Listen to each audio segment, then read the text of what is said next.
In 15 minutes, I'm going to try to cover some details about Daniel chapter 8 that I don't think you've ever seen or are ever going to see anywhere else. Okay, basically, we're going to start right here in verse 1. During the 3rd year of King Belshazzar's reign, I, Daniel, saw another vision following the one that had already happened. Okay, now when we see this word following, and I think King James uses the word after. Anyway, I'm just going to stick to one Bible. I'll see sometime. But what this tells us is that there's no way we're going to understand chapter 8 until we understand chapter 7. And if we take a quick look at chapter 7 is a verse that identifies the 4 beasts. So in chapter 8, this word right here tells us that chapter 8 is a continuation of that vision Daniel had in chapter 7. So in this vision, I was in the fortress. This was in the province of Elam, standing beside the Ulai River. And as I looked, I saw a ram with 2 long horns standing beside the river. One of the horns was longer than the other, even though it had grown later than the first one. Okay, see this word later? See, what I do is I generally look at, especially if it's prophetic, is you pay particular attention to these words that have to do with timing. Later, while, then, because you got to follow the progression. If you're going to interpret it, you have to follow the progression. There's no other way around it. Okay, so we know we have to understand chapter 7 before we can understand chapter 8. You can look at the video on chapter 7. There's a few points that point out over there. Now, if you look at verse 5, we see something that I don't think anybody ever points out. The goat, which had one very large horn between its eyes. Now here, when we start seeing these words with Daniel saw a vision, that already appeared, another vision, looked up and he saw a ram. Now, what does it tell you when the beast has eyes? You know, Daniel, he's seeing all this stuff, and all of a sudden the beast is able to see. So we got to pay attention to these little words because it's going to give us little attributes about this beast, and people miss all these things. Now there's these green words, following, standing beside, between his eyes, headed towards, standing beside the river, rushing at him. Okay, this shows action. These are action and relation words. In other words, relationships between action. Are they standing? Are they sitting? Are they lying? Are they moving? Are they rushing? Every single one of these has a significance with the prophetic fulfillment. So we see right here, we got 3 words in here. Headed towards, that I had seen standing beside the river. You see, first he's standing, and then he's rushing. So you can see whatever this 2-horned ram, or actually this is the goat that was standing, and then began rushing. You can see there's a time he's going to be standing. So there's a time he's going to be kind of dormant power, and then he's going to rise up and quick rush out. So that's real important, and you have to identify every single one of these. So these are all clues that are given, and I'm just explaining how to look for these clues. Okay, in verse 11, we see another significant change here. We got 3 words that have to do with heaven. Basically, commander of heaven's army, commander in heaven, and then the temple. So we see this series of words having to do with heaven. So we know this is kind of taking a shift here. So we see the word then, so it's following something else, and we see the word then. See, these are like little bookmarks. You know, this is going to happen, then this is going to happen. So if you look at these as bookmarks, and you look at these times that are following one another, you know the relationship on how these things are going to be fulfilled. So that's why it's really, really important to pay attention. And when you see something like in verse 13, there's 1, 2, 3, 4, 5 words that have to do with time.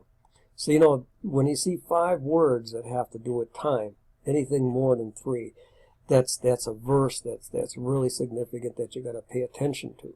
It either begins something new, explains something from the previous verses, or has an explanation all its own. So you got to kind of look at these, and here's another one that has I heard talking and asked. So when you see 3 words that have to do with communication, that's also an indicator. It's a very important verse. Then I heard 2 holy ones talking to each other. One of them asked, how long will the events of this vision last? And man, I tell you, no matter how many times you go through these things and highlight them, you're always going to miss 1 or 2. How long will the rebellion that causes desecration stop the daily sacrifice, and how long will the temple and heaven's army be trampled? Now, this is one of these verses, and you can see how important it is.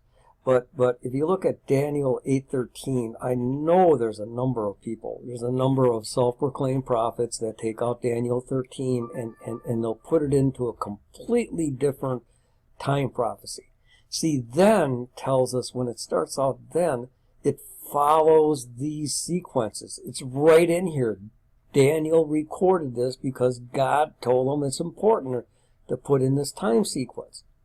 So this time sequence is going to follow everything in this chapter that's before it. And we know we can't understand Daniel chapter 8 until we understand Daniel chapter 7.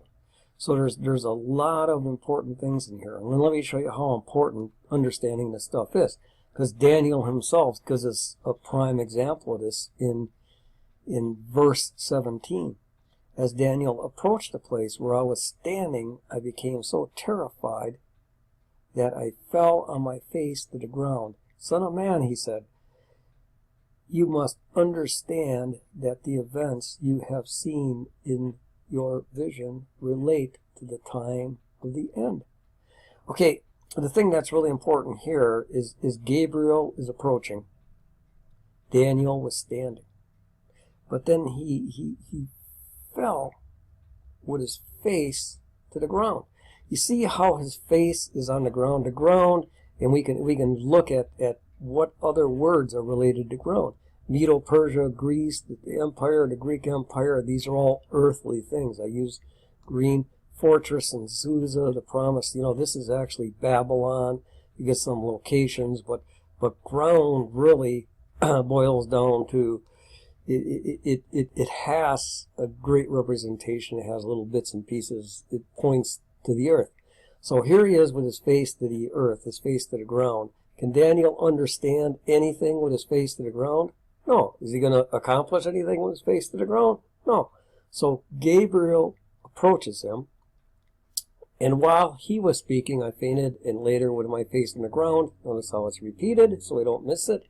But Gabriel roused me with a touch and helped me to my feet. So he took his face from the ground and he stood upon his feet. Now this is really, really interesting, because when we go to the end, the summation of this chapter, it says, then I, Daniel, was overcome and lay, you know, so it is significant, sick for several days. Afterwards I got up and performed my duties for the king, but I was greatly troubled by the vision and could not understand it. See, this laying down is directly related to his lack of understanding. See how prophetic this is, and see how these little details actually tell us what is going on. So at this point, Daniel doesn't understand this stuff. You know, later on in other chapters, Gabriel comes and he lifts him up, and you can see Daniel is looking up. He's looking up to heaven. He doesn't have his face on the ground at all, but he's looking up to heaven. Now he begins to understand. Now he's, you know, had his face to the ground, and he got as far as getting on his feet, but he still doesn't have that understanding. And you can begin to see these things take place when you learn how to pay attention. So when we get to chapter 20, we see the two-horned ram represents the kings of Medo and Persia. The shaggy male goat represents the king of Greece. And the large horn between the eyes represents the first king of the Greek Empire. See how the Bible identifies the symbols itself? And this is true. You don't have to jump all around Scripture. It's I would say between 90 and 99% and quite possibly 100% of these symbols are explained within the same chapter or within the same story. If you notice, this points back to the previous chapter, the previous story, the previous vision. So now, this is the same story. So this is actually identifying the beast in chapter 7. But now he's just using different symbols. So you notice how that rule of context, that symbols, there's two rules with symbols. Symbols always point to something far greater. Medo-Persia was a little bit greater than a ram with two horns. And Greece, conquered Medo-Persia and the rest of the world. When was the last time you saw a goat conquer, any nation, much less the world? So there's another rule of context. Now when we look at verse 23, we see something start to pop up. He will be a master of intrigue. And we see the same thing popping up in verse 25. He will be a master of deception, and he will become arrogant. You see how these two words, all of a sudden, master, it means what? He controls. So we start seeing this controlling factor. So now we begin to understand what these things, when we start looking at how this prophecy relates to eyes and feet and hands and faces and stuff, that we start seeing and understanding how Scripture actually identifies all of these symbols. And then we already covered here in Daniel, he could not understand, and he lay sick in his bed. It's real important to pay attention.